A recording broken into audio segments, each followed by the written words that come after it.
Okay, Aiden, so this is your first coaching session where I'm going to analyse the video that you sent me. So thanks for that. Yeah, I like your overall style, nice. But I'm going to pick up on obviously some real small points that you can improve, because you're not doing anything basically incorrect, but I can improve you. It's a big difference. So your pushing's good, and obviously you're only kind of in that gear. If we rewind back, you're in that gear of just kind of niggling.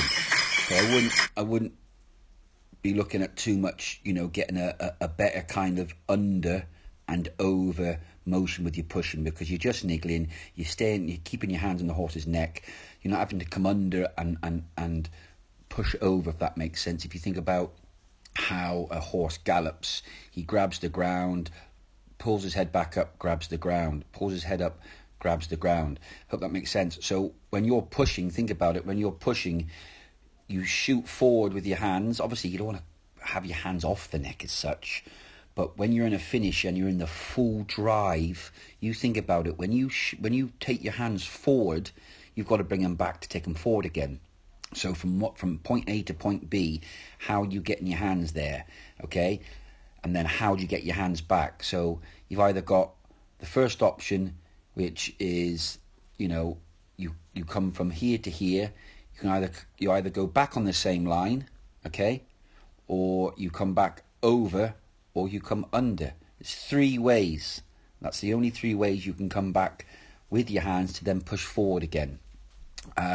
Which way do you think it is? That's the first thing. Okay, so obviously you can answer that within a couple of seconds, be it wrong or right, but it'll just get you thinking why we push the way we push. Okay, so I'll tell you the answer. We push forward. We can't really physically come back on the same line. Think about it. It's like drawing a perfect circle. Just can't be done. It's not impossible, but it's seriously unlikely to be done. So we come under. Let me go over. Now you're not going to really see that when you start watching and analysing jockeys in a finish. You'll think, well, hang on, what is Nick on about? But when you really break it down, you can see that they have to come under before they push to go over.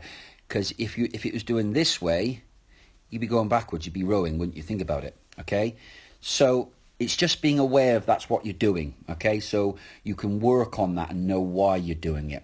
So obviously you're just in the first kind of gear, really. So we're not seeing your hands come off the neck, which is good. But once you really start pushing and shoving and throwing the kitchen sink at the horse in a finish, if that case comes up where you really need to give the horse the most effort, the most help, the most aid, you're going to want to come under more and go over more. And it's just definitely more effective. I hope that doesn't complicate things too much. Okay, so that's good. Okay, because you're only in that first gear. Right, stick action. I like to teach my jockeys to get into a habit of waving, putting the stick down. I don't care if it's for a couple of seconds, a couple of strides. It gives the horse a chance to respond, one, so therefore you might not need to hit the horse behind the saddle. This is forehand and backhand. Either style, it's the same. It's the same point that I'm putting across. And it just slows everything down. You've got your 7 hits, so, obviously if you give the horse more chance to respond, and he goes another 3 strides, another 5 strides, you've got less time to use your 7 strikes, which, you're all the better then, aren't you? And it just makes you ride a horse a lot more economical. So we like to wave it first, then put down, then push. But looking at your actual style, I'd like to bring, you're only given a tickle there, like a little slap, which is fine. But in the forehand, when we want to maybe make that 1 slap, that 2 slaps, just a little bit more effective, I'd like, you're waving from here to here, which is good, okay, making the full use of this bit here.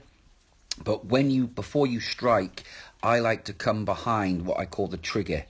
And it's very hard to explain on the video, but you imagine throwing a ball, you're waving it, you're ready to throw it, then you pull your arm back to then project the ball forward. So waving it from here to here, then you just bring it back behind your boot, then up and around. A lot more effective than just bringing it straight up from here, if that makes sense, okay? But what you're doing is not incorrect, but we can make it just that little bit more effective. And again, that's the same with the forehand. Sorry, the same with the backhand, not as much so, because the backhand you can do a flick, which you're doing here. You're not raising too much above here, and you're flicking nice and low. But on the forehand, it'd be nice to have the trigger here and come a little bit higher to make it just that little bit more effective. And that also can be done with the backhand. Overall, though, love your style. Maybe bring your heel down a little bit. Again, not incorrect having your heel up that little bit. But just try and bring that heel down and have your foot just that little bit more parallel, especially kind of in the earlier stages. When you're in the full drive, slightly different. I don't know if you follow Ryan Moore, he has his heel up a little bit, but when you're in this drive at this pace, at this kind of time of the race, that, you know, be it first or second gear, be nice to have your heel a little bit lower and a little bit more parallel. But I love your overall style. You've got a nice wide kind of posture, i.e. your knees are not in on the saddle, which is good. You've got a nice low posture, your head's tucked in lovely, you've got a nice contact with the reins. I never want to see the reins go loose. So overall really good, but work on the stick action. Okay, if you look at my video channel, there's a girl that I did an online session with from Sweden, I think. Go on my channel on YouView, yuvu.io, Nick Bentley, and on there's a great example. She was kind of doing the same thing, and I obviously did an analysed video, sent it back to her, and she corrected it straight away. It was great. So have a look at that, and that might help you. But overall, really good, Aiden. Appreciate you sending in the video.